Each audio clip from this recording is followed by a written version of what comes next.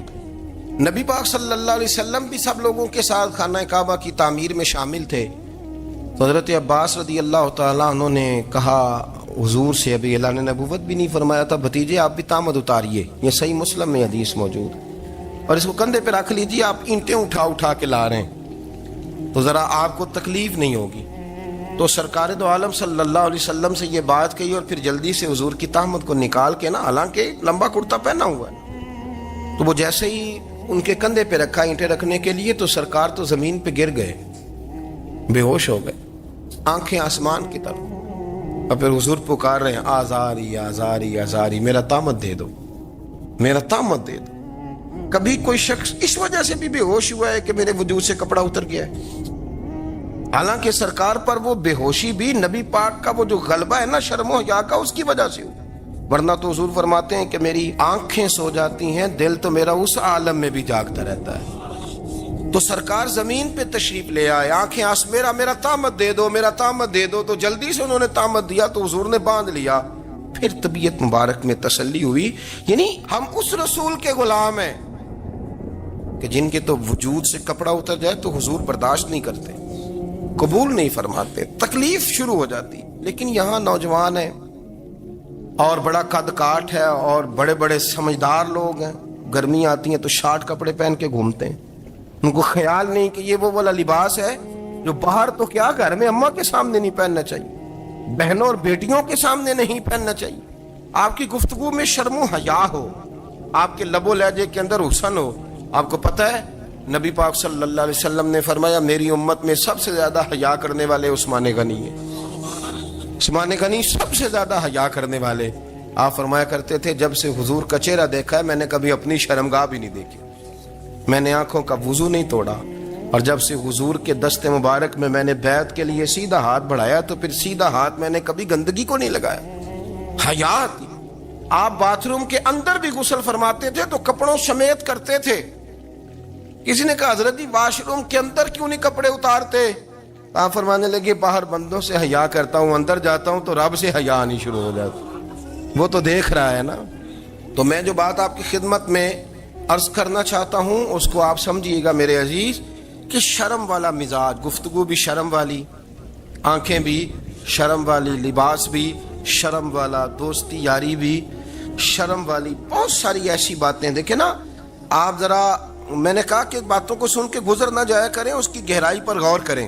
حضور علم کا سمندر ہے, سرکار سے زیادہ علم دنیا میں کسی کے پاس موجود نہیں ہے, اور صحابہ کو موقع ملا ہوا ہے اس سمندر سے فیض لینے کا. لیکن ان کی حالت یہ ہے کہ حضرت علی المرتضیٰ فرماتے ہیں 14 دن گزر جاتے, حضور سے کوئی سوال پوچھنا ہوتا تھا پر میں شرم کے مارے نہیں پوچھ پاتا تھا.